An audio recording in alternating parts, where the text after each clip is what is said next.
Within 1 year, I got the entire experiment to work from the very beginning to end. Did you believe you helped Obama to achieve his goals? That I would act in what I thought would be the best interests of the United States and the world based on evidence.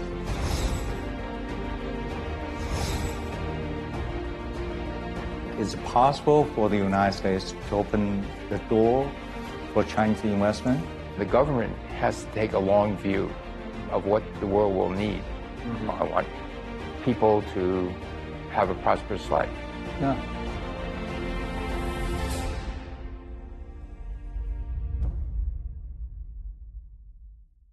You were born to a Chinese American, a quite intellectual family. In your father's generation and in your own generation, your family has created more than a dozen PhDs and scientists. So can you tell the Chinese audience, did your family background help you in your education and in your career? You know, Chinese families always emphasize on study. You have to start hard, too much homework, too much study. But in your case, did you benefit from this kind of atmosphere in the family, or your family completely had a different atmosphere?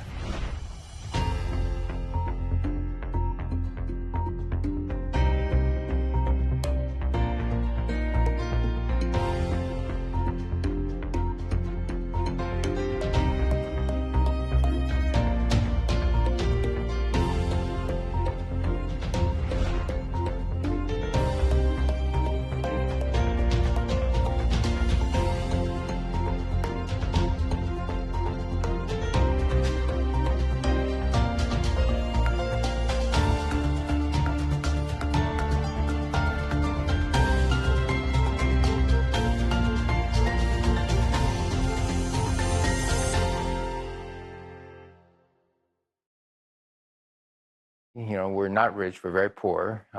And so we had jobs that we had to do during, grade school and in high school. So I saved up a lot of money from jobs and bought myself a big erector set. And my mother let me make these big things in the living room, because there were only 3 brothers in 1 bedroom, so there's no space. So I was allowed to do that. If ever I said, well, I want to go to the library, my mother would drop what she's doing and take us to the library to borrow books. So in that respect, yes, it wasn't, you have to do just schoolwork and study what the teachers tell you, but you should learn on your own as well. So to encourage people, it should be fun to learn. If it's not fun, then life is too short. You won Nobel Prize in Physics in 1997. Your contribution was in the laser cooling and the capturing of atoms. Could you explain to our audience what it is and what's the practical use of this technology? It wasn't an original idea of mine to try to capture atoms with light and try to hold them.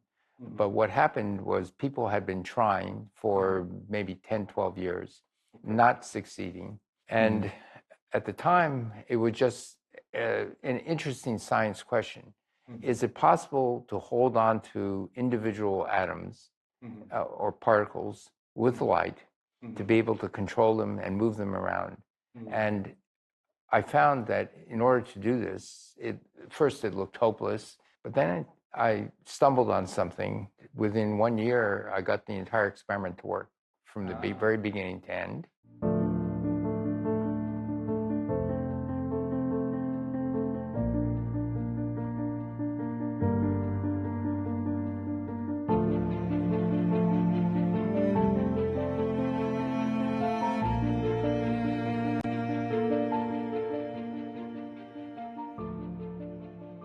So it was in Bell Lab. Yes. That's interesting. Bell Lab actually created several Nobel Prize winners. Many, many contributions to Bell Labs. Maybe, if you include what they did, maybe 10, 12. But it also, invented the transistor. It has the basic patent for the laser.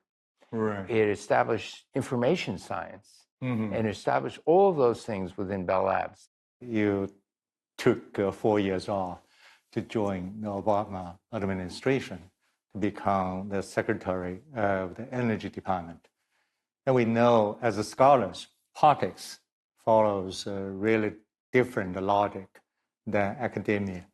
So did you feel really challenged when you joined the administration? First, it was very interesting. I had no ambition to join any government. I did not know President-elect Obama. I never didn't campaign for him.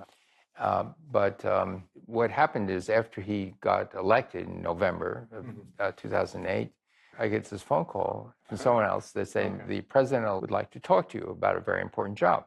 And I said, well, I'm not so sure I want to work for the government. What job are you talking about? And he said, well, Secretary of Energy. So I said, okay, for that job, I will go to Chicago and talk to him. So I met him in Chicago at the end of November, just the two of us. He walks in, I stand up, I'm sort of dressed like this, no tie, no nothing. And he walks up to me and says, everybody tells me you should be the next Secretary of Energy. And a couple of weeks later, he asked. When I first joined the government, they said, wow, this guy's a scientist. I was the first scientist cabinet member in the history of the United States. And so they weren't sure what scientists are able to do. And the first thing they said is, I notice when they ask you questions about things, you tend to want to answer the question. I said, yes. And his editor says, no, you should learn to pivot to what you want to say. That's the first lesson to become a politician. No, I was a bad student in that. During the whole time I was there, as a scientist, as an academic, but in the end, what I found is in private, if you say something, you mean it, and you tell them the truth, eventually they begin to trust you. Also, they trusted me because they knew I had no political ambition. You don't belong to that. I don't belong to that. I'm not looking to take their job away. And so, and then I would act in what I thought would be the best interests of the United States and the world based on evidence. But did you believe you helped Obama to achieve his goals? I think we did. In terms of achievements, we did several things. There's a new funding agency called ARPA-E. It stands for Advanced Research Projects for Energy. I was part of the committee that made a recommendation in 2005 that the Department of Energy establish a new research funding arm, but one that was more daring. Because typically in government funding, you tend to invest in relatively safe things. My attitude was, no, if you're not taking risk and you're just doing the sure things, that's actually not success. Fred Smith, he was the founder of FedEx, very rich person. And he got up in front of 3,000 people and he said, this program is the best federal program I've seen in my life. And the founder of Walmart said similar things. So they could see that we're beginning to take daring risks to really try to do something rather than incremental things. Right. And so that was one of the things we started. Another thing we started was cooperation with China. And we said the United States and China should cooperate. We had several things. We wanted to make clean coal, electric vehicles, energy efficiency in cities and buildings. And we said we should work with each other. We should share intellectual property. And this is now 16 years. U.S. scientists and engineers begin to work with each other, trust each other, develop friendship with each other.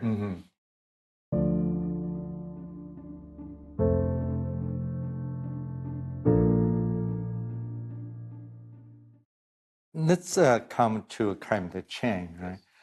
The first question I want to ask is how much have human activities contributed to global warming? Look at the history. There were ups and downs of temperature anyway. Right? There were periods when temperature cooled down, and there were periods when temperature rose up. And probably today we are in a period of rising temperature, starting from the mid 17th century, right? So many people say even without human activities, we are going to see the temperature to rise.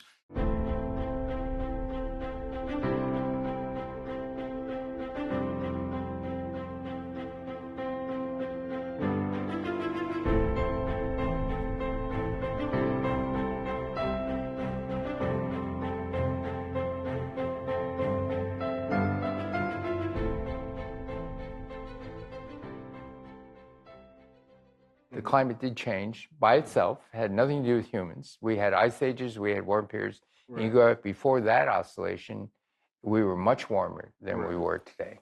Yeah. Can make it simple. So if we keep using fossil fuels, we're going to kind of dig all the heat out of Earth. Where we make more carbon dioxide, more heat-trapping gases, right. And if the sun coming down, energy coming down is the same, and less is going into space, then the Earth warms up. So we only have about 10% of the world population who are living by high standard living standards, right?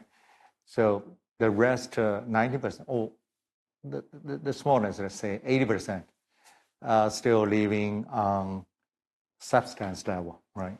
So they need economic growth. And most of those countries have to rely on fossil fuels today. So it sounds like there is a contradiction between global warming and people's livelihood. If you look at the prosperity of a country and its energy use, right, they're related. Yes.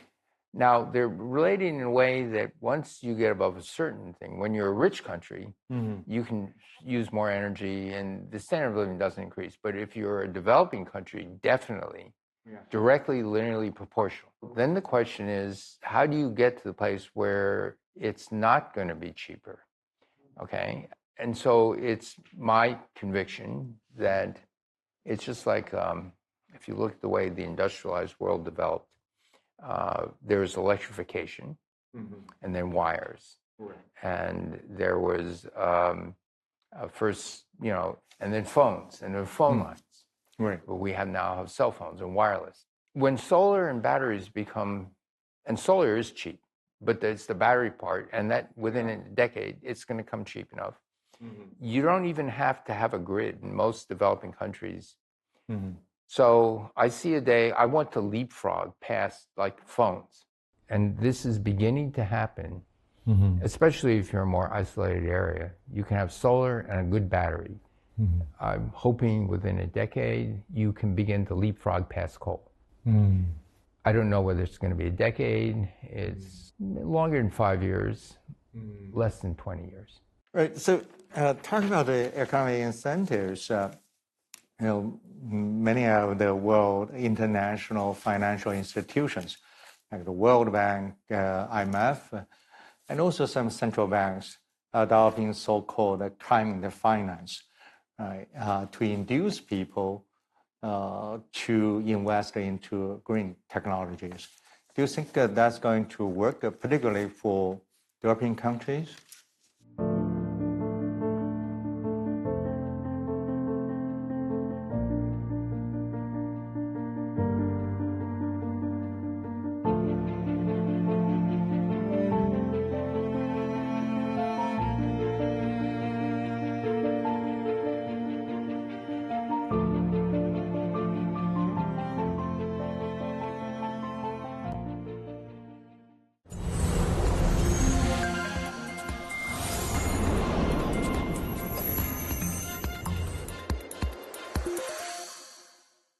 Yes, and here's the reason. When you're a new technology, there's always a technological risk. which means there's a financial risk. Right. And the cost of money is crucial in any new investment. Now, if you're a developed country, the capital risk is much smaller than your developing country. Right, right. And so the cost of money becomes crucial because in renewable energy, the initial expense is higher. The operating expense is much lower. Right. So then the financing becomes more important. If you build a gas generator, the turbine gas generation system is significant, but the operating costs of natural gas is much higher. Right.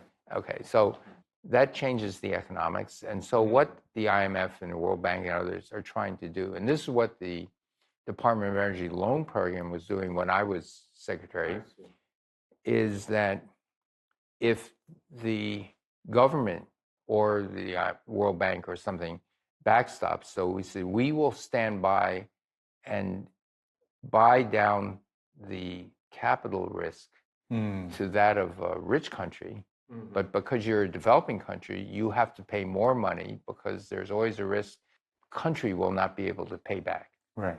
Okay, so that's the idea. Now let me give you what happened in the US when I was secretary. Wind and solar were just beginning. People wanted to spend $1 billion for a wind farm or solar farm. Wall Street wouldn't touch it. Right. It's too risky. What if it's over budget? So we had a loan program. The US government said, we'll back the loan to drive down the cost of financing. It only lasted 3 years. After 3 years, they watched these $1 billion projects in solar and wind. They were built on time, on budget. And what happened is Wall Street put in twice as much money in the following years. Because they said, oh, you can build these on time, on budget, and you can make money. Warren Buffett bought 2 of our solar farms. And so once you buy down the initial risk and show that it can be done on budget, on time, then the normal economics takes over. So that's the idea of these finance terms.